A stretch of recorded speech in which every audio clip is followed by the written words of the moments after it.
Assalamualaikum warahmatullahi wabarakatuh. Perkenalkan, nama saya Nur Hasanah, NPM 2138051.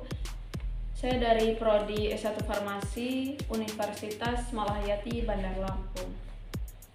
Baik, di sini saya akan menjelaskan salah satu contoh komunikasi sel. Sebelum saya menjelaskan salah satu contoh komunikasi sel, di sini saya akan menjelaskan apa itu komunikasi sel dan seberapa pentingnya komunikasi sel di jurusan farmasi. Baik, sebelumnya komunikasi sel menjadi salah satu bagian yang terpenting di mata kuliah biologi sel. Karena apa? Karena pada dasarnya sel adalah salah satu unit terkecil di dalam tubuh kita. Nah, untuk menghasilkan respon yang kita dapat rasakan, contohnya ketika kita terkena pisau di tangan, kita dapat merasakan rasa sakit. Nah, itu hasil dari respon sel tersebut.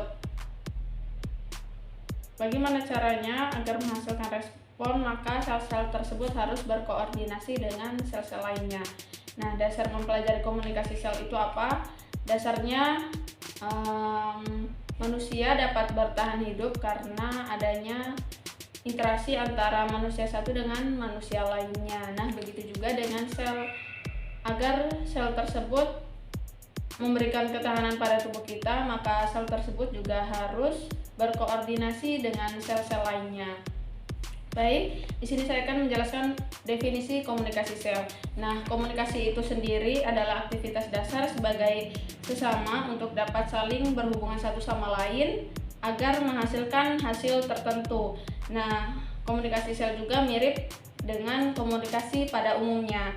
Sel berkomunikasi awalnya dengan mengirim atau menerima sinyal dan kemudian mengubah sinyal tersebut menjadi suatu respon. Nah, komunikasi sel adalah proses di mana sel mendeteksi dan menanggapi sinyal di lingkungannya. Jadi, syarat utama komunikasi sel adalah ada yang memberikan sinyal dan ada yang menerima sinyal, sehingga pada akhirnya akan menghasilkan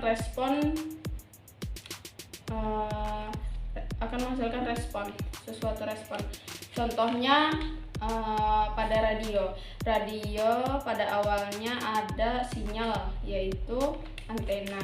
Nah, antena itu memberikan sinyal kepada radio sehingga radio menerima sinyal tersebut sehingga radio menghasilkan suara seperti musik. Nah, musik itu adalah hasil dari komunikasi antara sinyal dengan radio. Baik, selanjutnya seberapa pentingnya teori komunikasi sel di jurusan farmasi, karena kedepannya kita sebagai mahasiswa farmasi akan mempelajari bagaimana suatu kerja obat di dalam tubuh. Nah, obat itu akan bekerja terhadap reseptor tertentu sehingga menghasilkan respon tertentu. Makanya sebelum mempelajari bagaimana cara kerja obat di dalam tubuh, kita harus mempelajari terlebih dahulu secara ilmiah bagaimana sel-sel itu bekerja, ada apa aja yang ada di dalam sel, sehingga sel tersebut menghasilkan respon melalui komunikasi sel ini. Jadi, syarat utama terjadinya komunikasi antar sel yaitu ada media perantaranya berupa sinyal atau rangsangan dan ada yang dihasilkan berupa respon. Jadi, itu adalah syarat utamanya. Baik, untuk selanjutnya komunikasi sel itu dibagi menjadi beberapa. Yang pertama komunikasi antar sel dan yang kedua komunikasi intrasel. Komunikasi antar sel juga dibagi menjadi dua, yaitu komunikasi melalui syaraf atau listrik, dan yang kedua adalah komunikasi kimiawi. Cara komunikasi antar sel ada tiga, yaitu komunikasi langsung, komunikasi lokal, dan komunikasi jarak jauh.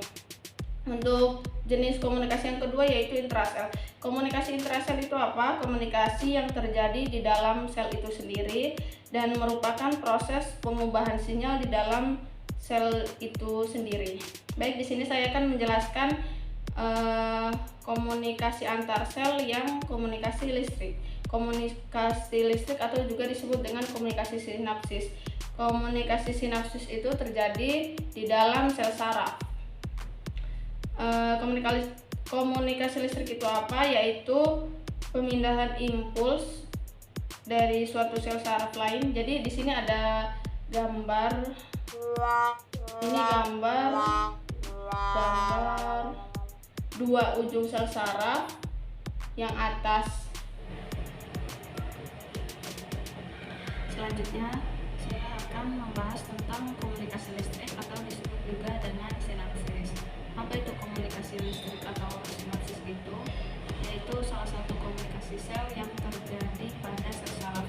Baik, ini ada gambar dari dua ujung sel saraf, di mana yang satu atau bagian atas disebut dengan presinaps, yaitu dari ujung sel saraf yang akan memberikan suatu sinyal, dan yang bagian bawah adalah posinaps atau dari ujung sel saraf lainnya yang akan menerima sinyal dari atas atau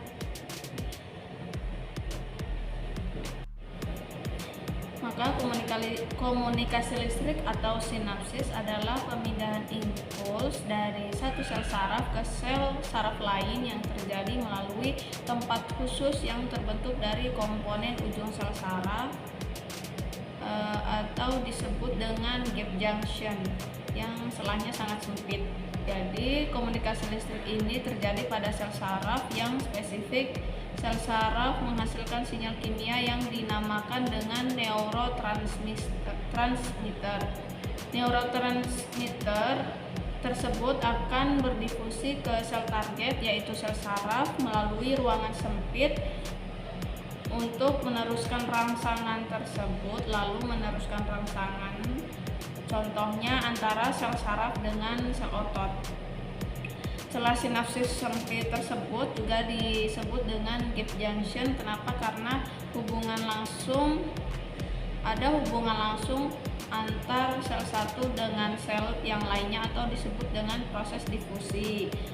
Nah, penghantaran sinyal melalui sinapsis dikenal dengan transmisi sinapsis. Baik, mungkin itu saja yang bisa saya jelaskan. Apabila ada kurangnya mohon maaf. Saya ucapkan terima kasih. Wabillahi taufiq wal hidayah. Wassalamualaikum warahmatullahi wabarakatuh.